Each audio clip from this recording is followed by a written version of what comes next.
이어서 트럼프 당선이 우리에게 미칠 영향 좀 자세히 분석하기 위해서 이분을 모셨습니다. 외교부 제1차관을 지냈던 분인데요. 최종건 연세대 교수 모셨습니다. 어서 오세요. 예, 안녕하십니까. 예.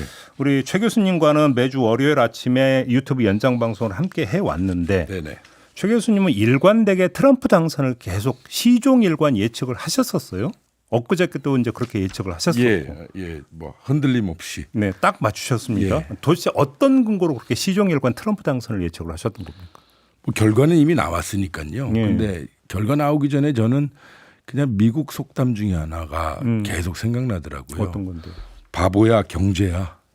문제는 경제야. 문제는 역시. 경제야 이건데 지금 뭐 이를테면 이번 미국 대선에 주요 이슈로 등장한 미국 국내 문제가 이를테면 여성의 낙태 문제, 낙태 문제 그리고 이민 문제 그리고 그 국경 안보 문제 네. 뭐 이거 있었는데 기본적으로 경제 문제 역시 먹고 사는 문제. 특히 인플레이션 문제가 네. 모든 것을 덮어버렸던 것 같아요. 그러니까 미국의 레가시 미디어에서는 특히 뭐 낙태 문제와 같이 가치, 그러니까 민주주의 이런 것들을 많이 전파를 했지만 유권자의 입장에서 보면 결국은 인플레이션 경제 문제인데 이거 뭐 일반화하기는 어렵겠습니다. 미국이 워낙 큰 나라이고 네. 그러나 미국의 대충 대략의 이번에 선거 투표 패턴을 보면 도시 지역은 아무래도 해리스를 뽑았고 그리고 지방은 트럼프를 압도적으로 뽑았어요.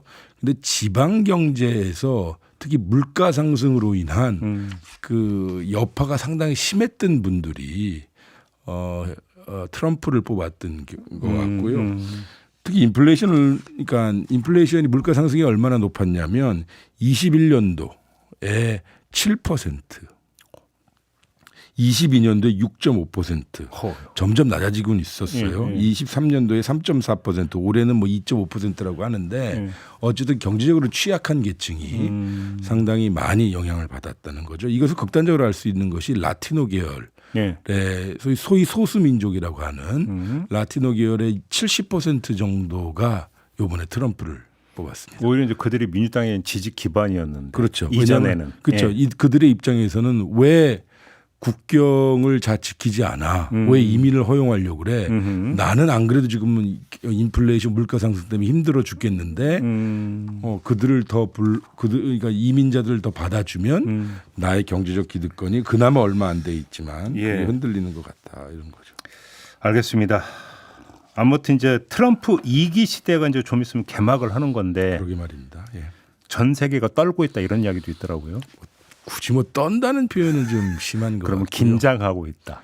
예, 일단은 우리가 1기를 겪어봤기 때문에요. 네. 그러니까 과연 2기가 트럼프의 2기 정부가 예. 1기와 어떻게 다를지에 대해서는 예. 좀 짚어봐야겠죠. 예. 근데 사실은 트럼프 혼자 만기칠람 할 수는 없는 거고 네. 트럼프가 이제 어떤 노선을 걸을지를 보려면 이제 트럼프를 지금 에워싸고 있는 인사들이 어떻게 배치되느냐 네. 이걸 보면 이거 대충은 가늠이 되는 거 아니겠습니까? 어떻게 전망을 하십니까? 이제부터 이제 하나 둘씩 네. 이제 인선을 하겠죠. 인수위가 꾸려지면서. 근데 제가 듣고 그리고 제가 보는 바에 의하면 일단은 말 안 듣는 사람은 안 뽑을 것 같아요.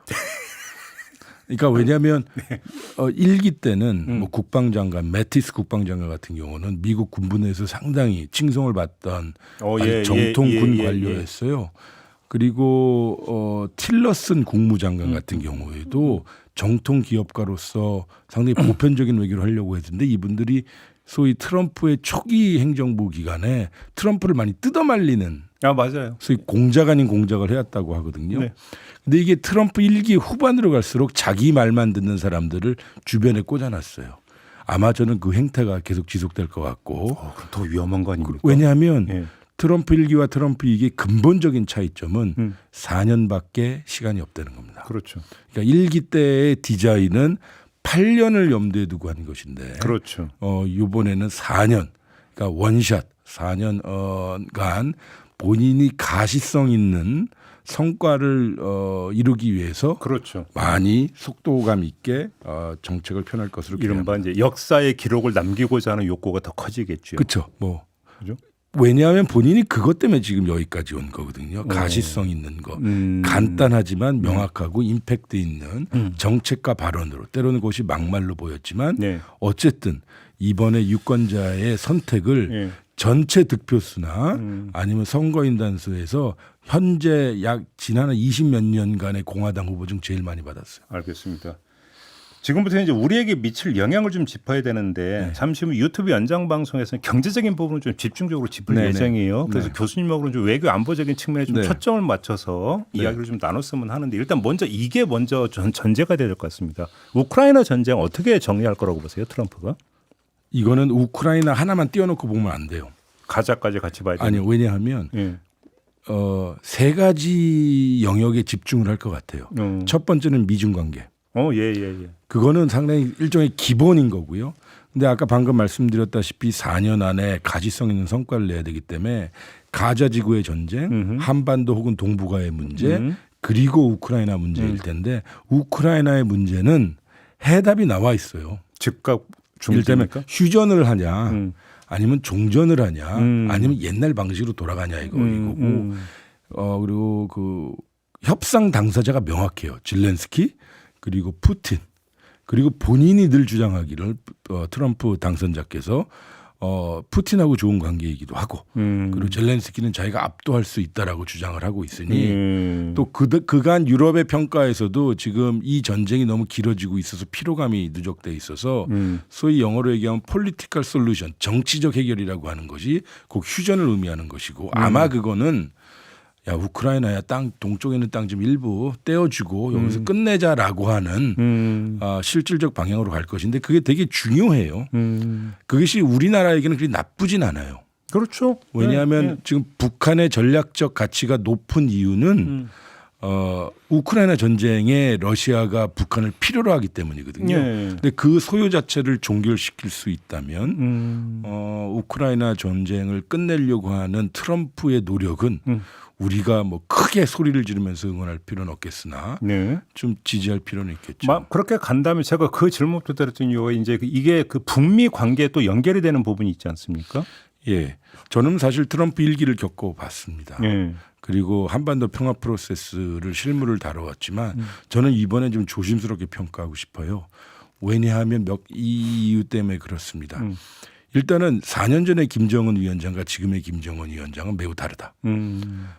그 뜻은 무슨 뜻이냐면 김정은 위원장과 트럼프는 서로 개인적 호감과 그리고 친밀도를 가지고 있다 한들 실질적으로 북핵 문제에 관련해서는 서로 배신과 굴욕의 관계이다. 그렇죠. 하노이 노딜을 보면 그렇죠. 그리고 현재로서는 김정은 위원장의 전략적 선택은 푸틴에게 가 있다.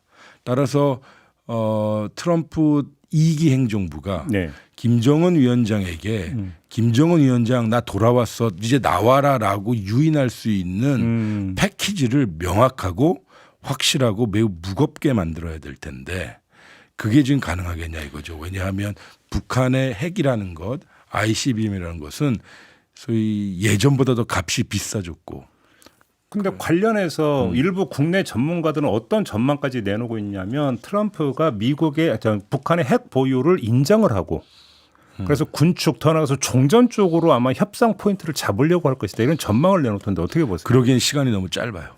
아 그렇습니까? 4년밖에 안 돼서 그 시간 4년 갖고는 안 되는 작업입니다.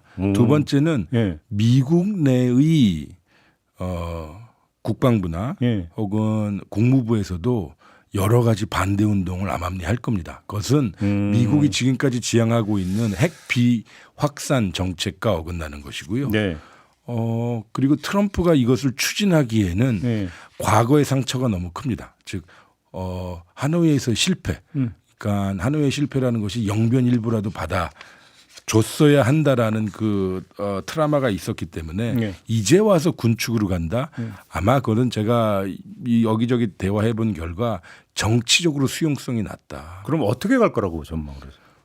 저는 기본적으로 아까 말씀드린 우크라이나를 가시적으로 관리하면서 북한과 우리나라에 상반된 메시지를 보낼 것이라고 생각합니다. 어떻게요? 이를테면 김정은에게는 관여하는 메시지요. 소위 트위터나 공개적인 메시지 혹은 친서를 통해서 내가 돌아왔다. 우리 대화하자. 나는 언제나 너에게 대화할 준비가 되어 있고 기대감만 막 올리는. 협상을 하자. 사실 이건 나쁜 것은 아닙니다. 그럼요. 지금까지 북미 간의 소통이 북한이 원하는 만큼 이제 정상급에서 시작할 수 있다는 것을 의미하는데 그러면서 우리나라에게는 소위 뭐 언론에도 많이 이야기하지만 그 방위비 분담금은 분담금대로 요구를 하겠지만 지금까지 상시적으로 전개되었던 전략 자산 네. 그리고 강도가 높아진 연합훈련에 대해서 네. 일종의 비용 청구를 할 겁니다. 그 전에도 일기 때도 좀 했어요. 예. 아, 일기 때는 뭐 확실히 했었고요. 그러니까요. 그러니까 뭐 이를테면 전폭기가 한번 왔다 가는데 비용, 항공모함 전단이 왔다 가는데 비용에 대해서 명확하게 청구서를 내밀고 그렇지 않으면 소위 워게임, 전쟁 게임 안 할 거야라는 메시지를 던질 텐데요. 연합훈련도 안 한다. 그러면 남한과 북한에 보낸 메시지를 합쳐 보면 그 김정은 입장에서는 솔깃하겠죠. 그러겠죠. 예, 연합훈련을 안 해. 그렇죠. 전략 자산을 안 해. 그리고 미국하고 대화할 수 있겠어. 뭐 이런 식의 메시지가 오고 갈 텐데 제 생각에는 어쨌든 이게 아마 이게 내년 봄 하반기쯤 봐야 윤곽이 드러날 수 있겠죠. 왜냐하면 정권을 잡고 다시 정책 리뷰를 하고 그리고 이제 초봄 초여름이 되면 이제 연합훈련이 본격적으로 시작될 테니까요. 그러면 윤석열 정부 입장에서는 한미 관계, 한미 동맹을 재정립하기 위해서 뭐를 준비를 해야 된다고 생각하십니까? 긴장해야죠. 긴장을 해야 정말 된다. 긴장해야 됩니다. 예. 첫 번째 제가 명확하게 말씀드리고 싶은 것은 그 우리 앵커님께서도 초반에 전 세계가 벌벌 떨고 있다라고 말씀하셨지만 사실 우리나라 입장에서는 그 표면적 강도가 세거든요. 왜냐하면 선거 기간 중에 우리나라를 거론하면서 캐시머신이라는 표현까지 써갔던 대통령 당선자가 됐으니까요. 그러니까 우리가 트럼프 2기를 긴장하는 이유는 트럼프 행정부의 성격 그 자체도 있겠지만 또 우리 정부에 대한 외교적 신뢰가 떨어졌기 때문에 우리 국민들이 지난 2년 반 동안 특히 외교 분야에서 이런저런 사고와 함께 실력을 나타내지 못했기 때문이죠. 즉 우리 국민의 눈높이야 우리 국가적 역량을 제대로 발휘하지 못한 이 정부에 대한 불신이 있기 때문입니다. 그런 면에서 보면 저는 요 하나는 꼭 말씀드리고 싶어요. 미국에게 이를테면 경제적 분야를 잘해주면 정치적 분야를 더 잘해주겠지라고 하는 그런 식의 아니란 생각을 하지 않았으면 좋겠어요. 그건 그거고 이건 이거고. 특히 트럼프는 비즈니스 마인드가 소위 비즈니스 마인드라고 하는 것이 그건 그거고 이건 이거다예요. 그렇죠. 방위비 분담금은 방위비 분담금이다. 왜냐하면 트럼프 행정부 2기가 지향하는 것은 이번 투표 결과에도 나와 있지만 소위 보상 심리인 것 같아요. 소위 페이백, 너희들 이제 우리한테 갚아야 해. 1기 때는 덜 받았어. 그러니까 2기 때는 명확하게 경제 분야는 관세를 통해서, 그다음에 정무적인 분야에서는 그 방위비 분담과 여러 가지 분업 체계를 확실히 하겠다는 거겠죠. 알겠습니다. 오늘 못다한 이야기는 다음 주 월요일에 세계는 누리노에서 좀 더 이어가도록 하고요. 시간이 얼마 안 남아서 마지막으로 미국의 정치 전문 매체 폴리티코가 지난 4일에 보도한 게 있습니다. 트럼프가 이기면 외국 지도자들은 어떻게 응해야 할까? 그 팁 5가지가 한국 전직 대통령의 체계에 있다. 그게 지금 그 교수님이 문재인 전 대통령과 일문일답에서 펴낸 그 책 얘기하는 거잖아요. 변방에서 중심으로 봅니다. 여기 뭐가 있는 건데요? 왜냐하면 그 책에서는 소위 문재인 대통령이 보궐선거를 통해 탄핵 이후에 인수위 없이 바로 취임 후 일정을 시작했잖아요. 17년 가을 당시 안보 위기, 경제 위기를 돌파하는 데 있어서 먼저 미국과의 협력 없으면 불가능했다. 근데 그 당시에 대통령이 트럼프였다. 그래서 트럼프와의 개인적, 정책적 관계를 어떻게 쌓아가야 되는지에 대해서 설명했고요. 무엇보다도 아까 방금 말씀드렸다시피 우리가 수용할 수 있는 건 수용하되 수용하지 못하는 것은 확실히 불수용의 입장을 하고 협력할 것은 협력하다라는 명확한 입장을 하는 거고요.